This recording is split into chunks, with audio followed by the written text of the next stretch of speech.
My working title here is Global Networks, COVID-19 and the Commodification of Nature. As Dr. Ward mentioned, I'm a professor in the Department of History of Science, Technology, and Medicine here at OU. I'm not an epidemiologist nor a biomedical researcher. I know something of the history of medicine, though I'm actually identify much more as an historian of technology. So what do I have to offer that can help us understand the COVID-19 pandemic? Well, I promise not to be this guy here. Actually, what I will do is oh God, how do I get away from this? There we go, back to my desktop here, and stop the screen sharing. Boom, here we go. Well, what I have to offer is a perspective that to me helps understand how and why this pandemic has unfolded as it has. And my thesis is that the pandemic can be understood as a product of the commodification of nature and of the creation of a global network oriented around continuous flows of people, materials, capital, and information. Further, it can be viewed as a product of a shift from a kind of natural geography to political geography as a fundamental variable affecting both case and mortality rates in epidemic disease. Now, human geography always matters when talking about infectious diseases among humans. So what is really new is the power of political geography in affecting disease incidence and death rates, and the rather stunning association of partisan identity with those outcomes as well. Pandemic disease is always political in that it always raises fundamental questions about how we are to live together, but it is not always partisan. It is not at all unusual for a pandemic to kill poor people disproportionately, for example. It is unusual for one to kill people in the wealthiest nation on earth disproportionately, and even more so to kill people in Republican counties disproportionately. These are unusual things. Now, another way of putting this thesis is that the COVID-19 pandemic and the responses to it are exemplars of what I call an artificial chosen world that is increasingly tightly coupled. The pandemic and responses to it reveal tensions and contradictions within that world, even as they highlight one of the central transformative aspects of it, the redefinition of place, space, and community as part of an ongoing pursuit of continuous, seamless flows.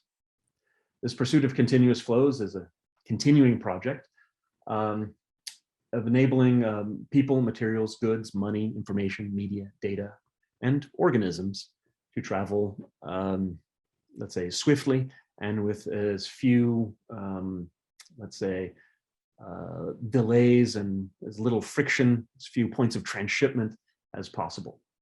Now, flows are never seamless and systems are never fully insulated. So this is an ideal, not a reality. But in truth, we have built a world characterized by integrated, insulated systems through both technology and policy. And that world is now second nature to us. Now, for me, commodification is fundamentally about transforming nature so as to produce things suited for the world of exchange. That is, it is a process of making things mobile and exchangeable. And in so doing, it changes those things. When we want to move something from a world of intrinsic use to a world of exchange, we make it more standardized. We make it more detachable, more of a plug and play sort of thing. And that changes the material characteristics of something. In addition, it changes the meanings associated with things. Grain you grow to feed your family, that grain means food, it means life. Grain you grow to sell on the market means income. And those are very different things. Now, commodification has a long history of both advocacy and critique, especially from Marxist perspectives. The intensification of commodification through the pursuit of continuous flows is still a bit of a newer idea. The 21st century has seen an increase in attention to this topic from scholars from Manuel Castells to Saskia Sassen, John Urry, Mimi Scheller, and other analysts of mobility and modernity. But even with such work, the extension and intensification of flows of all things everywhere still needs to be highlighted as both a core fact of the present condition and as an unexamined value, a new kind of technological sublime that has led us to embrace seamless free flows as inherently good things. If you think about it, that's an enormously powerful, unspoken, and largely unexamined assumption. I'm not arguing that free flows of things are inherently bad, but I am saying this is an unexamined assumption of enormous power that is occasionally catastrophically wrong. Now, these transformations in place, space, and movement have cultural, ideological, economic, social, any kind of aspect that matters. And they have produced familiar but newly widespread and powerful reactions. The pandemic has revealed the size of the differences in worldview between those who accept and celebrate a new world of movement and flow, and those who have been or feel stuck, left behind, without voice or power in this world. It is no accident that the greatest levels of resistance to vaccines and masking are in counties won by Trump in the last election, counties that account for nearly half of the US population, but only 30% of its GDP.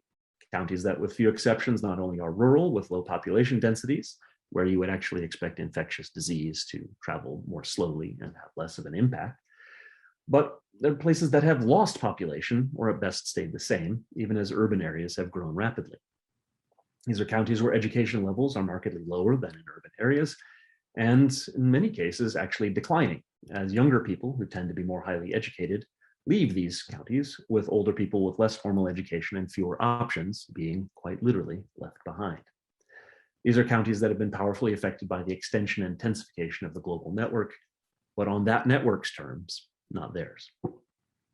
In short, not only the emergence and spread of the coronavirus, but also the intensity of populist and nationalist reactions to public health measures, not only the stunning success of the biomedical world in identifying and tracking the virus and its variants, and in creating extraordinarily successful vaccines in enormous quantities in an unprecedentedly short time, but also the patterns of access, use, and resistance to the use of vaccines are all part of the same big picture.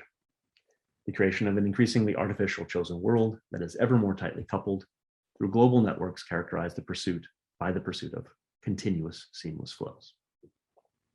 Now, by tightly coupled, I mean that there are strong causal connections among distant, heterogeneous parts of large, complex systems, such that an imbalance in one area causes a cascade of further imbalances. Problems propagate. It's a world in which Charles Perrow's normal accidents truly are the norm, and also a world in which what one might call normal resiliencies are also pervasive. More concretely, it's a world in which just-in-time global supply chains related to PPE, personal protective equipment, have been built that, unluckily, include Wuhan, China, as a central node of production. So with COVID, you had a disease that restricted the production and distribution of the very equipment necessary to limit the spread of that disease. It's a world in which we are still seeing persistent disruptions of supply chains in the markets that don't clear as they should, because problems in distant places are having cascading effects. It's also a world in which a new virus can be identified, a breathtakingly novel vaccine invented, tested, approved, mass-produced, and delivered to hundreds of millions of people in under a year, which is astonishing since the previous sort of record time from identification of a disease to availability of a vaccine, let alone availability in such large quantities, was 4 years. So this is astonishing change. But it's also a world where the decisions of millions of individuals to get or not get those vaccines can have life-altering effects for others. It's a world in which your health depends as much on the actions of others as on your own choices. That's a tightly coupled world. And at the same time, the pandemic has highlighted tensions and contradictions in this world, even among those who build it every day. Cosmopolitan values include a respect for expertise. But what happens when that expertise tells you that borders, boundaries, and limits to movement might be good or necessary? What if it tells you that having some slack in the system helps make systems more resilient in the long run, even if it makes them less efficient when there's no crisis? Populist values include an ethos of protecting the family and home against outsiders, coupled with a distrust of experts who are outsiders on multiple dimensions. But what happens when the way to protect your family and home from an alien threat like the virus is to trust outside experts and to trust the big government and big pharmaceutical companies that have never had your interests at heart before? What happens when your knowledge and even your experience of the pandemic and of masks and vaccines and a wild array of possible treatments is so mediated that it exists as a thing on the screen? I mean, what is the coronavirus? And to most people, it's a genetic sequences of variants, statistics on cases, hospitalizations and deaths, images of spike proteins, maps of outbreaks, TV news stories, Facebook posts, YouTube videos, tweets, layer upon layer of mediation so powerful that these mediations have shaped not only the meanings we attach to the virus, which is a big enough thing in itself, but also the material impact of the disease in our world. Indeed, we often speak of healthcare as being a commodity in the US. Usually among academics, we call this a negative thing. But one of the striking aspects of the COVID-19 pandemic is how the health experience of individuals have become informational commodities of great value to the media, and to political groups. My goal today, for the next 20 or 30 minutes, is to give an historian of technology's perspective on this pandemic and what it tells us about the world we humans have built. And when I say we, I mean we humans, by the way. Part of the point of the book I'm writing is that we humans have built a modern world with an implicit goal of making it a chosen world, a world where our basic experiences and expectations are shaped by human choices more than by nature's givens. They may not be your choices, but they were and are human choices. Nature never goes away. COVID, like climate change, is an enormous reminder of the limits to our control of nature. But even these two catastrophic reminders also reveal just how artificial, mediated, chosen our world is. So first I'm going to sketch a kind of big picture of this artificial chosen world, how it emerged over time, and then try to connect it a bit to some of the ways that the COVID pandemic has unfolded. This big picture will undoubtedly leave some important things out and simplify certain things in ways that will make some of my colleagues twitch. Historians always like to say, but it was more complicated than that. But there is a virtue to big pictures even so. If you don't create your own big picture, you will find that everyone already has one of their own. And it may not make any sense, right? It may come from a bunch of unexamined sources. And you don't beat a bad big picture by saying there is no big picture. You beat it by presenting one that you can then ask people to engage with and come up with their own in response. So I'll put mine out there and let you all fire away. So the next step is what is this artificial chosen world? And I'll give a bit of a précis of the book that Professor Ward mentioned, Artifice, Creating a Chosen World. The book has two main points to make. The first is that our relationship to nature and to each other has changed dramatically as we have created an ever more artificial, mediated world. This technological mediation of life is the sort of great wealth and power and of severe trials and tribulations. Indeed, I would argue this new technological mediation of life is the central transformation in the creation of the world we live in today. Nothing else really comes close. The decisions we have made about, through, and with our technologies have restructured our world at every level, altering how we work, how we play, how we fight, how we think, what we believe, even what we value most. Now, I'm not making a technological determinist argument here. My argument is not that technology has done these things. Technology doesn't do anything. Rather, people do things with technology. And this is a story of the things that people have done with certain new technologies. The second point is close kin to the first. This technological transformation of life has been driven by a simple but profound urge to create what I call a chosen world. That is, the big steps along the path of modern technological development have been guided by the desire to replace the givens of nature with the choices of people. The world we live in is the way it is because of human choices. Right? Nature's laws can't be violated, but the limits can be redefined and pushed back. Now, these may not have been your choices, but they were choices made by people, some by elites, some by masses, some by tyrants, some by liberators, some by ordinary people doing everyday things. But the cumulative result is that we live in a world where our contacts with nature are highly mediated. We encounter second nature every day, and with few exceptions, we encounter first nature only through the second nature we have built. Now, over time, people increasingly have become willing to accept the terms of what one might call the great trade, exchanging immediate dependence on nature for long-term dependence on other people. This willingness has been strongest in urban areas among the growing middle ranks of society, but also can be found among landowners bent on improving their lands and among market-oriented farmers. And I call this aspect of technological development the great trade because the freedom from nature's limits that technology brings isn't free. Rather, winning greater independence from nature almost always involves accepting greater dependence on other people. We can only trade natural limits for social ones. And the great trade is no easy sell. Indeed, until the modern era, people only made this trade willingly on a very local level among people they know intimately. To understand why, it helps to remember that to embrace a new technology is not to just make a new machine. It's to build a new set of human relationships. To enter the world of print, for example, is to enter into a vast new array of relationships with people from other places and even other times. These new relationships are different than face-to-face connections and require new mechanisms of trust. As trusting new relationships is a hard thing to do, especially when those new relationships are anonymous, impersonal, or with people who are far distant. Strangely, though, these broad but shallow relationships become absolutely essential to making this great trade work on any kind of scale. And even more strangely, first middle-class Westerners and then more and more others began to trust such impersonal relationships.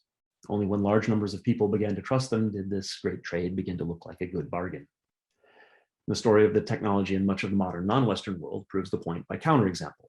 In the past 250 years, with few exceptions, non-Western nations have had the great trade forced on them by imperial Western power or by fear of such power. And the painful irony of being forced into making the great trade is that it usually destroys the social capital, the trust, that makes the great trade a good deal. As a result, nations at the wrong end of the global gun typically have paid the full costs of dependence on other people, price paid in blood and toil, without getting much in return. In reaction against such dependence, some groups have embraced a fiercely nationalist populism, a defense of all that is local and traditional and not part of this world of connection and flow, but at times has enabled regimes even more horrifying than the imperial powers they replaced. But how did this peculiar vision of a chosen world play out? How has the world of today grown from that of yesterday? Well, historians find it useful to organize the past into different periods, sometimes calling these periods stages when they're trying to chart a path of development. While many historians today are uncomfortable with stages, we still love periods. And periodization is useful. It gives us conceptual pegs on which we can hang our data. Putting things in categories is always a big part of trying to understand them. Talking about periods and stages is tricky, though. Sometimes the mental boundaries we draw on the map of history can start to seem like real borders, complete with walls and guards. But border crossings between historical periods are not so abrupt. No one wakes up one morning and decides, I've had enough of being late medieval. I'm going to start being early modern today. In addition, talk of stages often carries with it a hidden assumption that these stages had to occur in the way they did because they were steps in a path towards some predetermined goal. It's a teleological account. And there are some times when a teleological point of view works well. People do have goals, they do work towards them, and some things do have to happen first before other things can happen. There are many occasions, however, when teleology leads you astray. The fact that things happen in one way at one time does not necessarily mean that they will happen the same way at another. The world's just much too complicated for that. So this is a kind of periodization, a big picture that's about a particular path that has happened, not one that had to happen.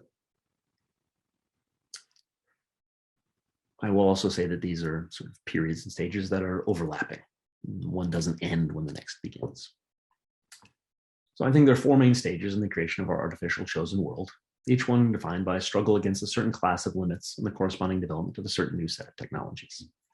The first stage is I call the commodification of the world, in which the limits of time and place and quantity are challenged by a host of technologies and associated institutions that remove things from their natural contexts and refashion them so that they can become part of a wider world of exchange.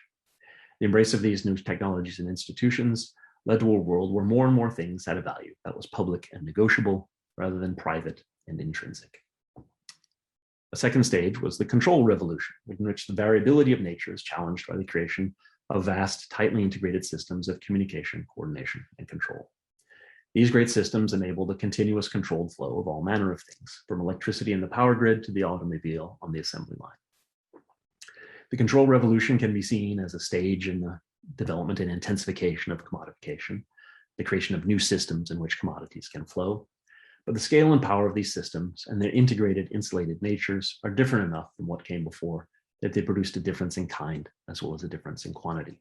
Here you might think of the difference between the second industrial revolution, which is a kind of a key aspect of this control revolution, and versus the emergence of the kind of first large-scale, robust commercial societies that you see in the 17th century Netherlands or 18th century Britain that Adam Smith was describing in Wealth of Nations. The third stage is a laboratory revolution, in which the limits set by the properties of nature's materials are challenged by new technologies born of the research laboratory. These new technologies are used to create a synthetic world in which, ideally, the qualities of every object, from living cells to synthetic fabrics, would be the products of deliberate human choices. Another way of describing this laboratory revolution is as the creation of a continuous flow of invention and novelty, whereby wholly synthetic objects, a third nature, if you will, are created, commodified, and used as essential parts of our world of exchange. So much so that we see the creation of numerous islands of experience where design is pervasive. An everyday example of this kind of third nature, characterized by pervasive design, would be the world of digital data expressed as symbols on screens. And the fourth stage is that of a global network, in which new technologies are being used to create a world where nothing, and therefore everything, is natural. The distinctions between what's natural and artificial are blurred, even erased. Is a virus an organism or a machine? It's kind of both, which makes a virus perhaps the most telling liminal object in this world of the global network. In this world, everything appears to be open to choice, at least to those with sufficient power and wealth. In the age of the global network, even unmodified nature is the product of artifice, for it remains isolated from and unchanged by the global network only because we choose to keep it so. In some ways, the global network is simply an extension of the previous stages, but it operates at new scales of speed, quantity, and pervasiveness. The islands of pervasive design grow larger and are increasingly interconnected, and even the sea in between shows ever greater evidence of human design. Now, a global pandemic may seem like an odd case to use as an example of the pervasiveness of human design. In response to that likely objection, I'll make 2 points. The first, my argument isn't that nature no longer matters or no longer sets limits. Far from it. Nature and society each make each other all the time. Every commodity bubble bursts at some point when someone capitalizes on a gap between the kind of material realities of that object and the trade and representations of that object. There are no infinite sources of energy and no infinite sinks for waste. While materials cycle, energy flows downhill, and the second law of thermodynamics reigns eternal. But despite these unalterable bounds, we can fly. Right? What we are encountering here in the 21st century is the fact that the scale of our transformations of nature is so great that we are now bumping up against a new class of limits, rather fundamental ones of thermodynamics and evolutionary dynamics, ones that even a thorough understanding of nature's laws may not allow us to, let's say, reposition the lines and bounds. As Herman Daly pointed out in a well-known article on economics in a full world, the limit on the annual catch of fish around the world used to be the number of fishing boats we humans could deploy. Now it's the number of fish in the sea. Nature still sets a limit, but it's in a very different place. Second, even this global pandemic, like the global challenge of climate change, is actually a testament to the scale of the human transformation in the natural world. COVID-19 is a danger to humans precisely because it is peculiarly well adapted to the world we have made. Now, COVID-19 and the responses to it exemplify all of the things that this development and these trends and changes. The virus and other zoonotic spillovers are made possible by the extension of commodification to farther and farther reaches, and the integration of formerly remote areas into integrated, partially insulated systems designed to enable continuous flows. To be more specific and discuss the way these flows are make for a tightly coupled world, an example of this is that one of the reasons why the pandemic occurred when it did, or at least why conditions were ripe for bad luck to go global, was that there was a swine flu epidemic in China in 2019 that drove up pork prices to nearly 3 times their norm across China and much higher in certain areas such as Wuhan, where they were often, throughout much of 2019, about 5 times higher than normal. Wuhan is a major metropolis in central China that has grown very rapidly in recent decades. People sought out alternative sources of meat because pork was so expensive from wider areas than before, including things outside of, not beef, pork, and chicken, but other sources of meats from a variety of centers in the kind of more further in the extended hinterland for running supplies. This hinterland for commodity production for this metropolis had grown rapidly in both scale and scope, and in the pressures of this new demand for alternative sources of meat brought larger quantities of more varied inputs, different sources of meat, into the system. And currently, the most likely explanation for the spillover of what had been a bat coronavirus into the human coronavirus pandemic is that either the consumption or the co-transportation of these sort of non-standard sources of meat, these creatures served as intermediaries for this bat coronavirus in order to reach and become distributed through humans. An interesting aspect of this is that the known reservoir for bats with the closest sort of strain in the wild of the coronavirus is about 96% similar to the SARS-2 coronavirus. The reservoir for bats with this version is about 1,500 kilometers from Wuhan, which gives you an idea of the extent of the hinterland that we're drawing from. and the power of this sort of very large urban center, with a population of about 8.5 million, the size of Metro LA, as a sort of locus for a new commodity chain to come there. And so while Wuhan's not a name most people outside China would have recognized before 2020, it is, an enormous city with daily direct international flights to major cities around the globe, not just China. And this represents a rather rapid new growth. 40 years ago, it was a big city, population of 2.5 million, but it more than tripled in size in the last 40 years. And that's startling growth. Big cities don't usually grow that fast. The Wuhan airport was only rebuilt in 1995 and opened for international flights only in 2000. So again, very recent changes. And it began direct intercontinental flights only in 2012. The daily nonstop to San Francisco began in 2014. And more than 20 million passengers fly out of Wuhan annually. It's estimated that over 40,000 people flew direct from Wuhan to the US between December 31st, when the existence of the coronavirus was announced, and the January 23rd ban on flights from China. Another 400,000 people flew from Wuhan to other destinations, likely seeding the European outbreak that served as the primary vector for the initial US outbreak. Right? So you have a new city, a new demand for meat, extending a newly large city, extending its sort of commodity demands farther into hinterland, bringing new things into connection to each other, either through consumption or kind of co-transportation of these creatures, creating the circumstances in which a spillover, zoonotic spillover, is far more likely. In addition, the fact that this is all serving an enormous, densely packed urban center means that when a zoonotic spillover happens, it spreads, right? As epidemiologists who specialize in zoonotic disease have pointed out, mutations that can cause animal-human spillovers happen fairly regularly. If these spillovers happen in relatively isolated rural communities, which is what most of humanity lived in until quite recently, the chances are extremely high, approaching 99%, that the spillover version will go extinct before spreading beyond that rural community. But seed it in a densely packed city of 8.5 million, and the virus's chance of adapting to human hosts and spreading go way, way up.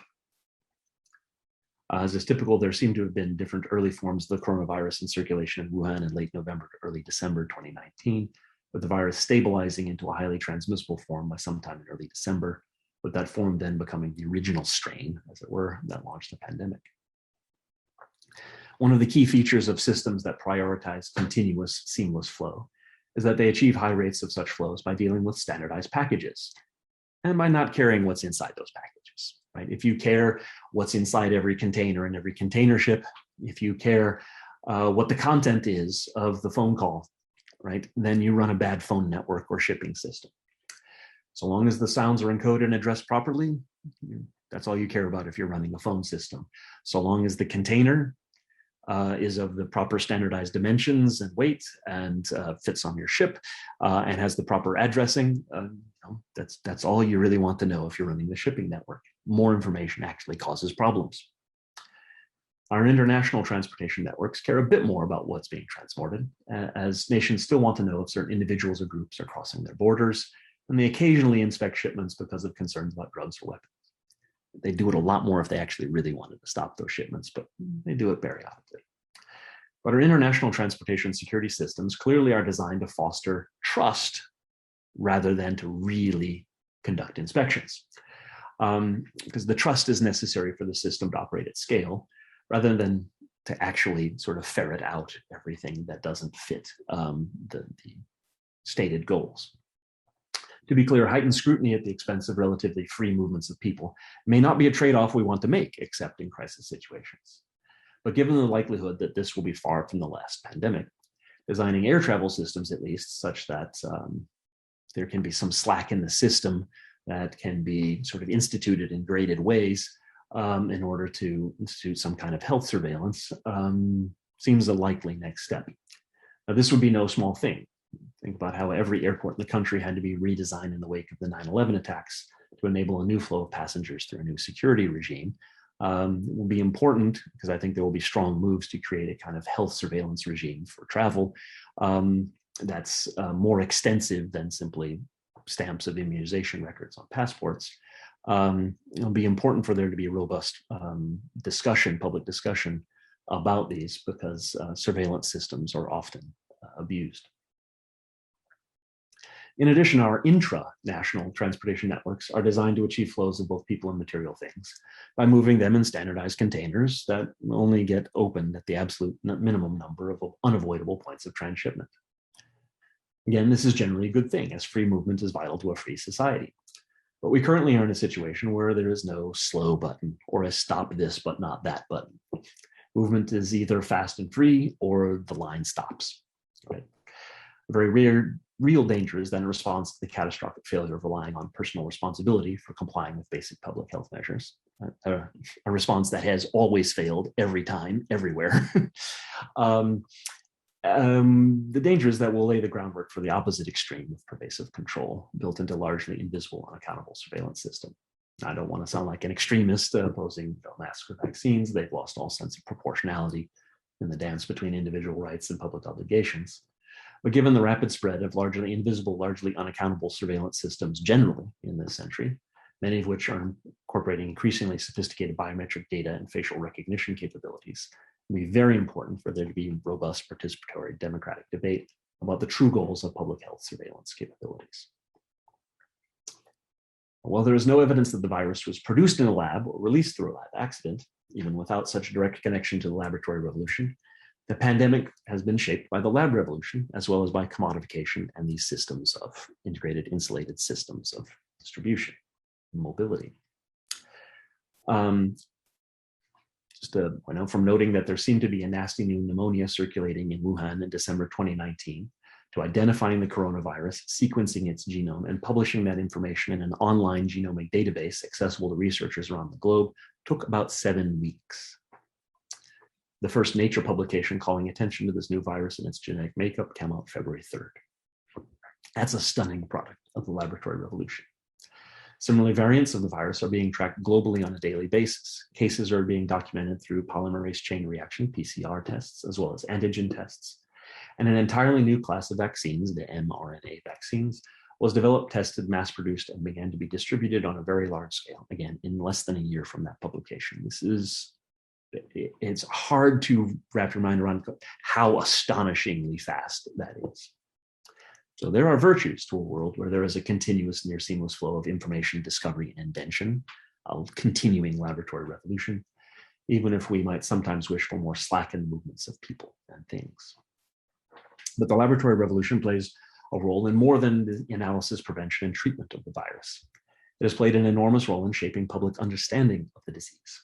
How many people spoke of flattening the curve, or of the difference between N95 and cloth masks in affecting the dispersal of aerosols versus droplets, or even more basic scientific terms and concepts like RNA before March of 2020.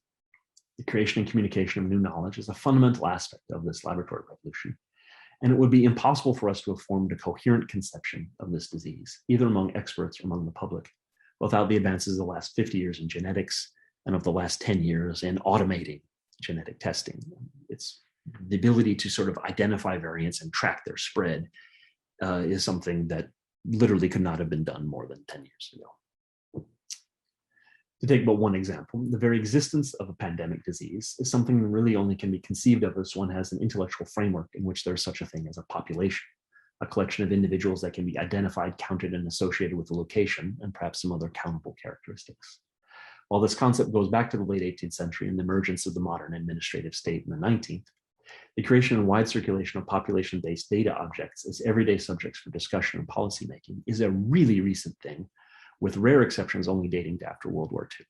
Right? This is a brand new world in which these data objects are part of our conceptual world on a large scale.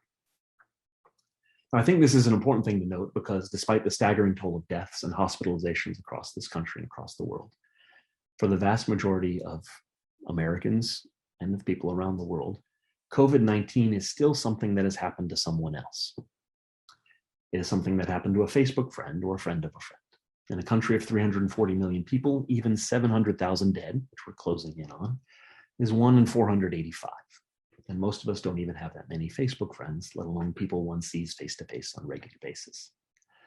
The number of hospitalized persons is, of course, much larger, but given the limits on hospital visits, the number who have seen someone hospitalized by COVID is still small in comparison to the total population. Now, this is by no means to diminish the staggering death toll, that is far in excess of the American dead during the entirety of World War II and closing in on the death toll of our Civil War.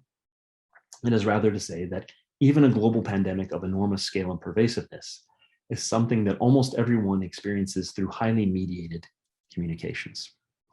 These mediated experiences and communications are apex products of a laboratory revolution that produces an endless stream of novel technologies and media, enabling the creation of a world of pervasive design.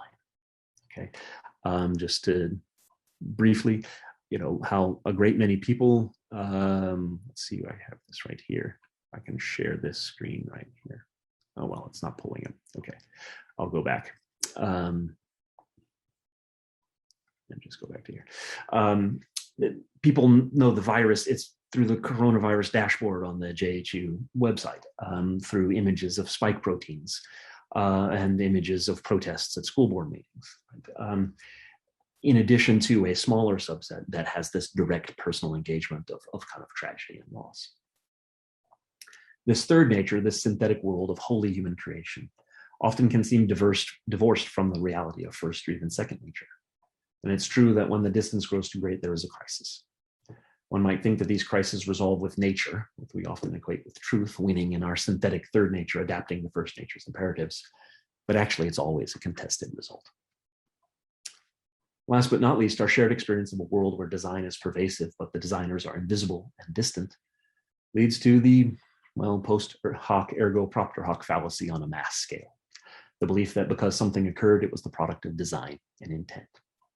When one lives in a world of artifice, one ascribes human intention and therefore blame to every consequence. There are no more natural disasters. This is a fact of no small significance. Experts in disaster studies have found that there is a consistent, strong pattern in how communities respond to disasters they perceive as natural versus ones they perceive as technological. To oversimplify a bit, communities tend to rally together in response to disasters they perceive as natural. It was no one's fault, something bad happened, we rally together against it. But communities tend to fracture in response to ones they perceive as technological. For technological disasters are seen as caused by human action or inaction, meaning that someone was to blame, and dividing lines grow around the blame. Partly this description of blame and suspicion that catastrophes were intended reveals the truth of our new world. The endless series of climate disasters we've experienced are partial products of anthropogenic climate change. Even our weather isn't first nature anymore. The COVID pandemic isn't an example of germ warfare or gain of function research, as far as we know, but the scale of death and its social location, who it affects most and where, are pretty clearly products of human choices. And the fact that the death rates in the southern states of the United States, ones with Republican governors, are the highest in the world, despite the US being a wealthy nation, is obviously a result of choice, not of some sort of born in biological aspect of the virus. At the same time, this ascription of blame reflects a change in attitudes that is running ahead of reality. Distrust of distant, powerful, anonymous institutions couples all too easily with conspiratorial ascriptions of intent, leading to beliefs and actions that are a strange mix of bizarre, frightening, sad, or darkly humorous. And I'll mention one thing, that there's a pattern to these responses as well, if you'll forgive a brief analogy. I used to think the movie Cars was strange, not because it anthropomorphized automobiles. You do history of technology, people anthropomorphize their tools all the time. But because it was a critique of the interstate highway system and the kind of automobility it enabled that was grounded in nostalgia for the earlier US highway system and the kind of automobility it enabled. That seemed weird to me. But as I thought more about it, the movie sought to create a distinction between a world of mobility completely oriented around seamless flow and a world in which there were stoplights along the way. The movie captured a truth, being afraid or distrustful of the newest, best, and latest products of the laboratory in this global system of exchange. It doesn't usually lead people to reject technology more generally. Rather, it leads them to invest deep meanings and even hopes for a kind of salvation in slightly older, somewhat more familiar technologies, which have been reinterpreted culturally as more natural and normal in contrast with the newer development. This process leads to ideas that make no sense scientifically, like using hydroxychloroquine or ivermectin to treat COVID, neither of which makes any sense, but that fit a very common pattern of responding to the shock of the new by embracing the not quite old. There's more rare, more extreme response to go back more than 1 or 2 generations of technology in search of answers. But a sufficient crisis can't provoke that. A more typical response is to seek a technology that is recent enough to have the authority of science and modernity behind it, but old enough and wide enough use for it to be familiar and trusted, even if to an expert it makes no sense. These are issues of scale, pace, and power.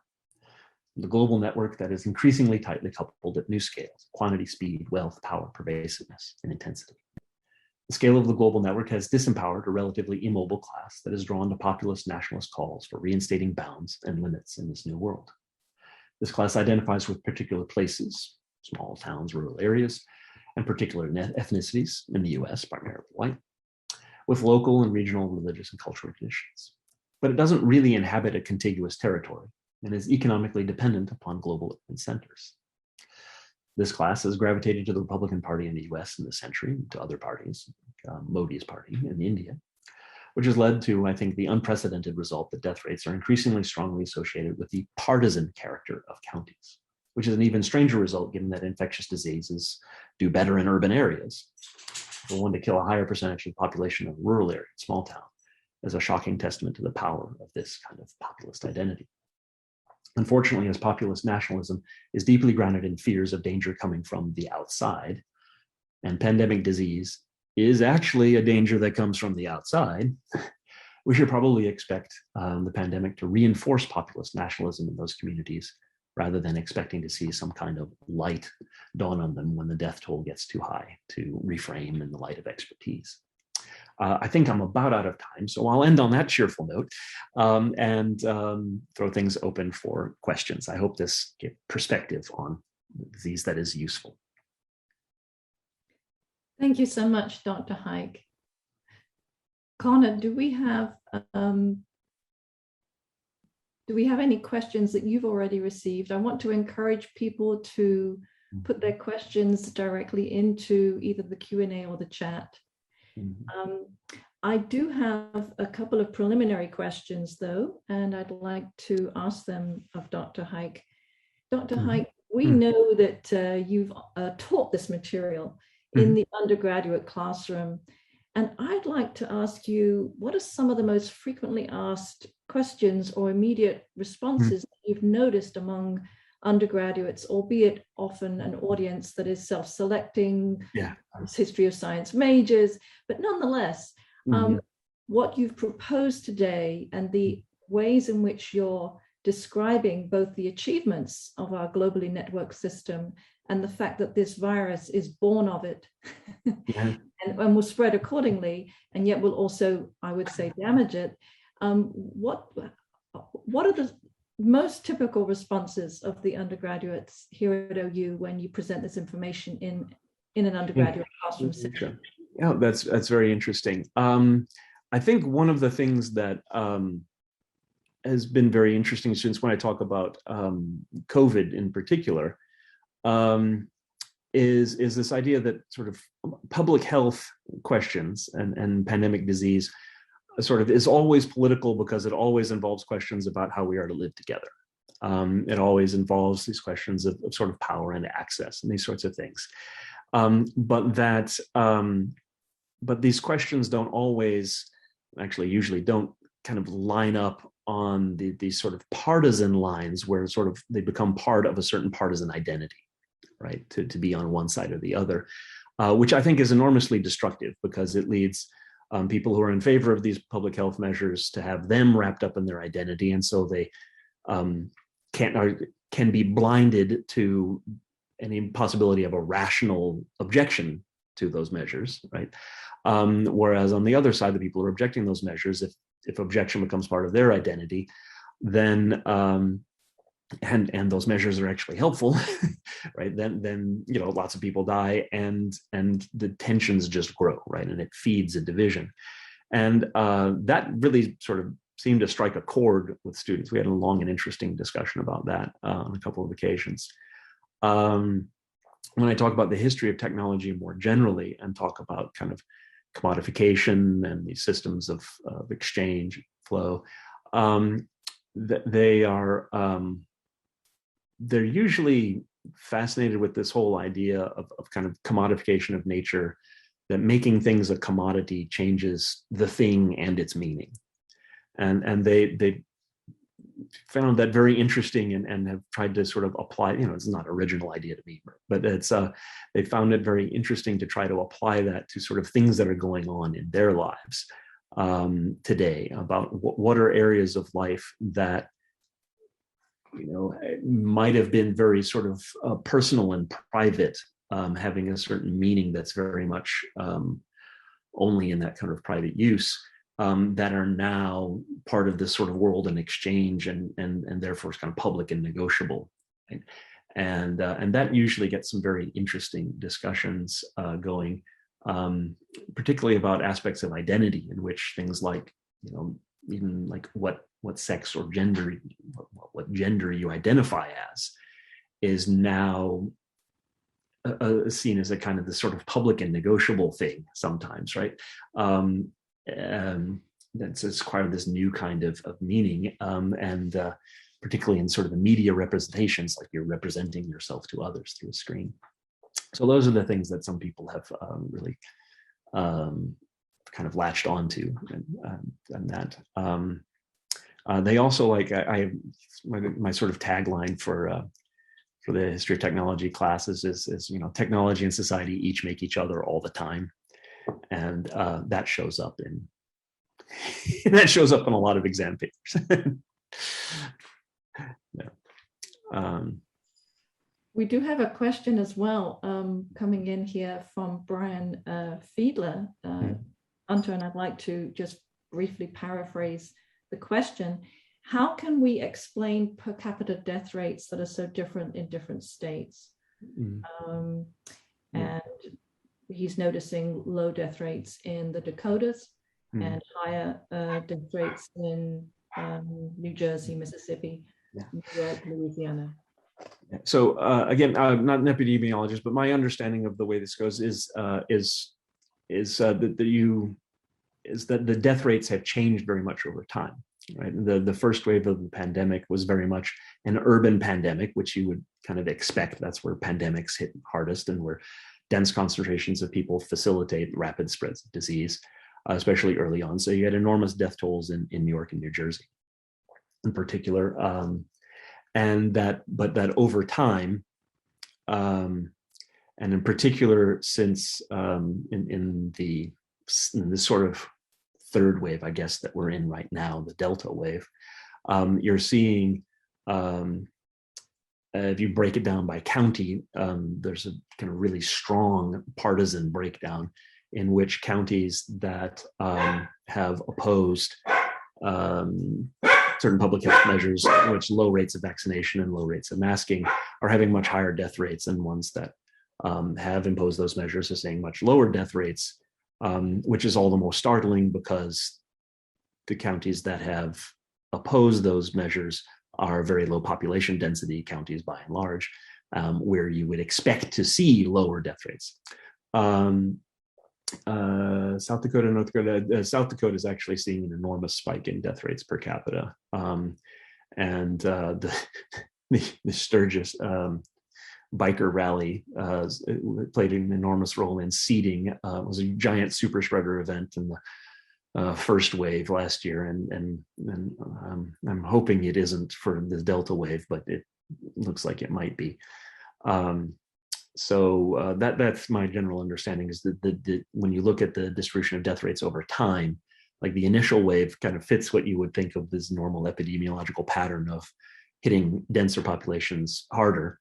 But you're seeing, particularly with the Delta wave, a break from that pattern, which is sort of startling. Right.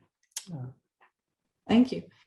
Two questions, and I'm going to ask them both, and you can see how they interact with the flow of what we're getting at regarding this diversity or diversification of rhythm, response, timing, and place, and obviously also the demographics of experience. So Jim Chamberlain is asking, with the extent of our knowledge about potential viruses and their natural reservoirs, is it possible for technology to help isolate these reservoirs so that the interaction with humans is minimized. And we also have a question from Connor. Thank you, Connor. Connor Neal, our host today on Zoom. How do you think this pandemic will affect rural medical access and the distribution of rural medical centers in the United States? Do you think more resources will be given to rural areas after the way in which the pandemic has impacted these communities? Wow, those are two great questions. To take the first one about their natural reservoirs. I mean, it is kind of astonishing our ability to sort of track these reservoirs now and the variants of various viruses in them. There's a couple of huge problems with trying to just sort of isolate them. One is you never know when that variation is going to happen that leads to a zoonotic spillover, right? And so you don't know which of those you can predict it. The things we're really usually worried about are strains of the flu, right? And the 1918 flu pandemic it's still the deadliest pandemic ever, right? And I think it killed something like 2.5% of the world's population, which is just unimaginable, right? And what I think there have been 5 real pandemics this century, and 4 of them are variations of flu, right? Or in the last 100 years, right? Since 1918. So that's what people are often worried about, and flu mutates a lot, and so that's a challenge. Though clearly we need to be paying more attention to coronaviruses, because the first SARS was a scary threat about what was that, 2003 or so when that came around, and then MERS was another version of a coronavirus. So clearly we need to be paying a bit more attention to coronaviruses. Now, as far as ability to isolate them,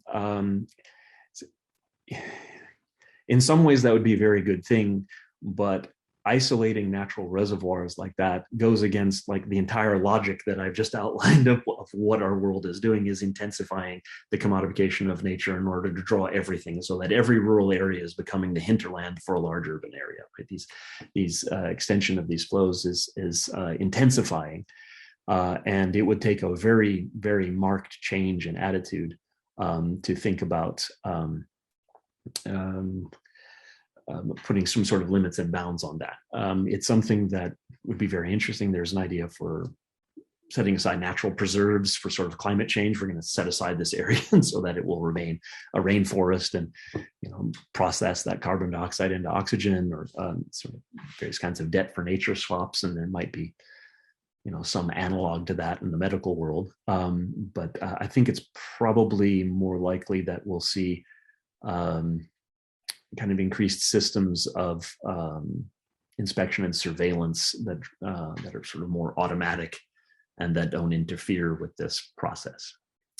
That's my guess. Whether that's the right way or not is another question. Do I think this pandemic will affect rural medical access and distribution of rural medical centers in the US?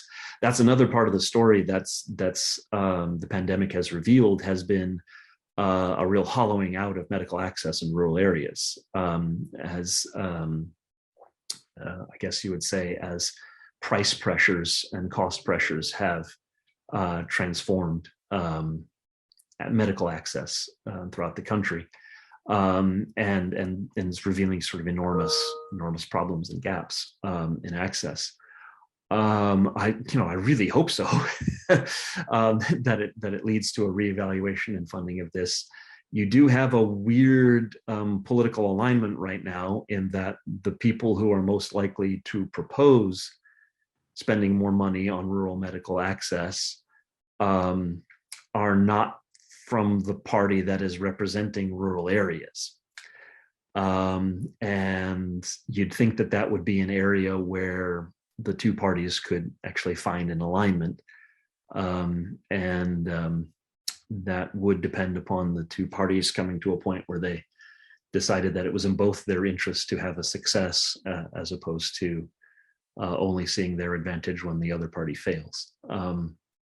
So in a rational world, I would say yes. But it may take longer for that to happen than is, I don't know, good and right and necessary. In the interest of the Mhm. fact that we've got 3 minutes remaining, I'd like to ask a concluding question. Sure. And it has to do with what you just said when you mentioned just now the notion of limits and bounds. Mhm. And I'm referring back to your earlier words where you were perhaps hinting Mhm. that the global network situation prior to the pandemic was catastrophically wrong. Mhm. So with that set of possibilities in mind, how is what you're describing for us today new and different for this time, so new and different that new lessons and new networks or controls of these networks can be determined, if only through some very harshly learned lessons? Yeah. What's your sense of Yeah, well, that's a terrific question. Well, I think the sheer scale, and I mean by the quantity of energy involved, the speed of the transmissions, the pervasiveness in everyday life that extends throughout the globe, and this kind of the degree to which things are tightly coupled is new. There have been international flows before, right? But the degree, the scale, the scope is it's so pervasive that it's reconstituting everyday life. And it's so pervasive that, again, as I use that example of the fishing, right? The nature of the limits we're bumping up against is different. And I think that is part of the reason why some of the challenges we're facing seem so daunting. One of the things that's very interesting to me is if you look at how people are responding to some of these crises like this pandemic or climate change, sort of two giant kind of consequences of globalization, right, that are going on, is there's I think a widespread sense that these are kind of challenges that the system might not withstand, right? That there's challenges, these are challenges that go so much to the core of how things are working that we may have to rethink how things work on a fairly radical level, which can seem, can be a very daunting prospect. It can make it seem like you have to change everything in order to change anything, right? Which is interesting because there have been pandemics before, there's been global economic crises before, there have been various kinds of challenges that we faced. And, sometimes those engender a kind of, optimistic, well, we beat this, we can beat this too, right? Well, if we may be in this sort of crisis, but kind of more of what we're doing will be the solution as opposed to doing something else, right? But I think we're seeing a very widespread sense that climate change and these pandemics are highlighting the fact that this logic of flow that wants to be so completely seamless, that wants to be no slack in the system, that has everything always interconnected, is producing problems on a scale that propagate on a scale that is very difficult for us to handle, and that we may need to rethink how this is working.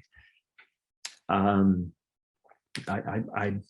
don't have answers there, but other than note that at the same time we're seeing these catastrophic problems, we're also seeing an astonishing increase in the basic subsistence level for billions of people, right? So it's not all doom and gloom.